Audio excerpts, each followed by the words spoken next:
Како започнуваат нашите утра? Дали со вежбање или можеби со кафе, но се разбира, ако започнуваат како во овој амбиент како што се наоѓаме ние, тогаш сме сигурно на вистинскиот пат. Велам добро утро за Тоша Зафиров. Како сутрава? Добро утро и поздрав до сите ваши гледачи. Па супер, со оглед на тоа дека денот ми започна во 6 часот, веќе првиот тренинг го направивме на водно, имавме здрав доручек, имаме туширање со ладна вода и денот може успешно да ни започне. Тоа значи дека Тоша никогаш не конзумира кафе на почетокот на утрото? Па тоа значи дека Тоша многу ретко конзумира кафе и јас секогаш препорачувам кафе да не пиеме неведнаш после станување. Посебно наутро, бидејќи знаеме дека доека одмараме ние, нашето тело одмара и тогаш метаболизмот е многу забавен.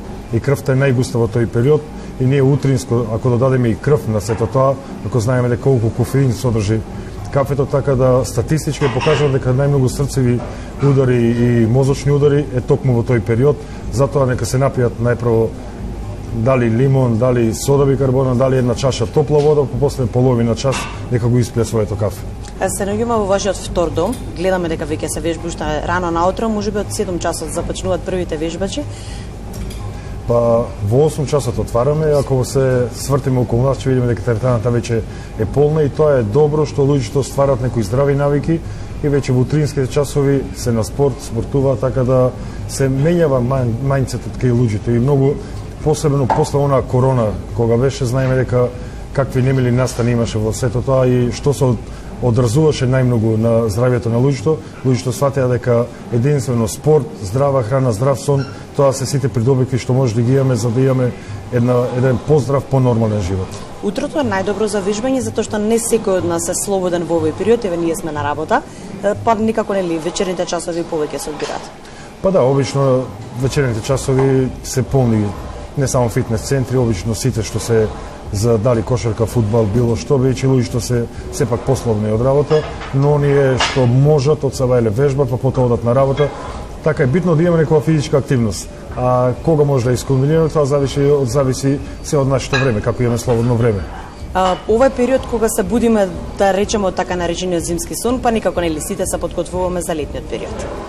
Обично е така, но пак ќе напоменам дека е сменето, не е како што беше порано да се вежба за на плажа или да се вежба за матура или за било што. Луѓето веќе стварат здрави навики, така преку целата година може да забележиме дека не само мојот и сите фитнес центри се полни. Баш пред малку спомнавме пред некој ден бев и на водно, навистина беше преубаво времето и толку народ не се видел до сега на водно, што се гледа дека луѓето се повеќе спортуваат и сакат некој здрав начин на живот. Кои се вашите препораки за контрола на тежината? Па пред некој ден баш за тоа пишував. Најважно е да имаме контрола колку јадеме обем на храната. Второ, ако можеме да јадеме во исто време, ако можеме да јадеме на исто место, ако можеме што повеќе и требе да ја џвакаме храната, да ја исклучиме сите оние мобилни телефони или телевизори кои што се пред нас и околу нас. Така тоа се некои препораки да имаме минимум барем 10.000 чекори во текот на денот. Така тоа се некои основни препораки за да имаме некоја нормална тежина. Сега ние не мора сите да се ограничуваме, не мора да имаме забранета исхрана, но да знаеме количински колку внесуваме, тоа е многу побитно и сепак да трошиме, повеќе да трошиме, а помалку да внесуваме. Што да исфрлиме сепак да добиеме онаа посакувана тежина, да го исфрлиме левот, благото, газираните сокови? Па газираните сокови секако, шеќерот секако, тоа е основата, а леп можеме да балансираме и со лебот, ако не внесуваме доволно јаглени хидрати, може да внесиме 1-2 парчиња леб, не е проблемно, пак ќе кажам, тоа сепак да е во умерено количество и да е избалансирана храна, да внесеме и протеини, јаглени хидрати, здрави масти, сето оно што ни е неопходно да функционираме нормално во текот на денот. Пак ќе кажам, ние не мора сите да бидеме ниту билдери, ниту да се спреаме со сите да бидеме со стомачни, но да имаме некој здрав изглед, да се чувствуваме поубаво и да бидеме попродуктивни физички, психички и ментални секој. Да речеме актуелни се оние така наречени протеински диети. Да. Колку вие се залагате за тој начин исхрана?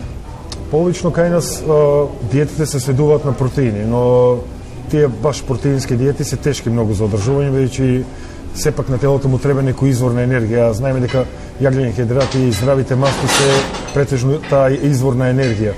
А подолг временски период не ги препорачува, бидејќи тешки се за одржавање тие протеински диети и луѓето едноставно им се смачува тоа сето и пак се навраќаат на тој стар режим на исхрана.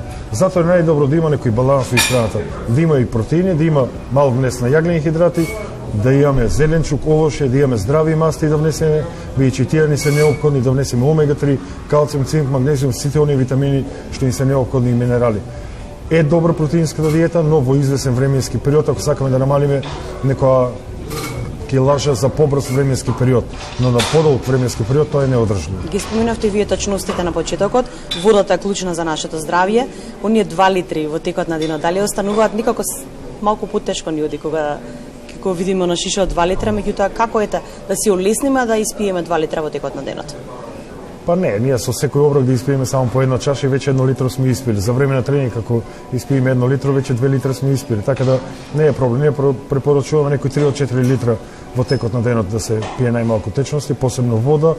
Ние за време на припремите доаѓало некогаш временски периоди кај што сме пиели по 10-12 литри вода, така да се може, се сака, само ако ги створиме тие навики и ако знаеме дека тоа е за наше здравје, за наше добро, така да воопшто не е тешко ако ги тргнеме сите оние газирани сокови, се она што го пиеме другото, да се сведе само на пиење на вода, нема да има никаков проблем. И по една чаша на секој саат до 2 може да пиеме без проблем. Тоше и Габи секако препознатливи, меѓутоа во тимот на Зафирови, вашето семејство се приклучи и вашата ќерка која што почна да ги следи вашите стапки. Зашто се подготвувате во вака групно како семејство? Па тоа, ја како што кажав, не е најголемата круна на целата наша работа во овие 25 години. Што ќерката Ангела тргна по нашите стапки, веќе беше на едно такмичење, освои прво место на светско надпреварување во јуниорска категорија. Сега се спремаме за Мистер Олимпија Аматер, кај што таа сигурно ќе биде една од првите македонки тениџери кои што стапнале таа голема бина и тоа ми представува навистина голема гордост што заедно со низината мајка сега ќе бидат на Мистер Олимпија Аматер. И јас кажав дека сега се пензионирав ова година малку, па ќе видиме до кога ќе трае. Ми беше желба заедно тројца да настапи на некој надпреварување, но можеби тоа да се случи во идниот временски период, но гордост ми е што Ангела тргна по нашите стапки, покажува карактер, ги издржува сите оние диети, така да среќен сум најмногу што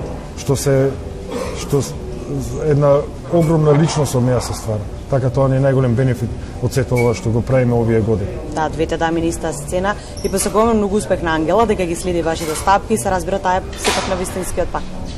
Што еднаш благодарам за одвоеното време. Благодарам на што бевте наши гости.